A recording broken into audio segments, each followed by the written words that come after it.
কি নাম আপনার? সাদিয়া খান। আপনার ভালো নাম কি? সাদিয়া খান। আচ্ছা, এবার কাজের কথায় আসি। বলেন আপনার নাম কি? সাদিয়া খান। দেখেন, অনেক মজা হচ্ছে। আর না, আপনার বুঝতে হবে যে আপনি একটা ইন্টারভিউ দিতে এসেছেন। এবার বলেন আপনার নাম কি? সাদিয়া খান। আমি আপনাকে যে প্রশ্ন জিজ্ঞেস করছি সেটার উত্তর দেন।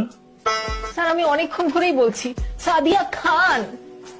আপনি হয়তো চাচ্ছেন না যে ইন্টারভিউটা আগাক, তাই না? স্যার, আমি এত কষ্ট করে ইন্টারভিউ দিতে এসেছি, আমি কেন যাবো না ইন্টারভিউটা আগাক? তাহলে আপনি আপনার নামটা বলুন। Sadia Khan. How dare you কেন, কি হয়েছে sir? Tell me your name. Sadia Khan. Last বার জিজ্ঞেস করছি। সাদিয়া খান। Are you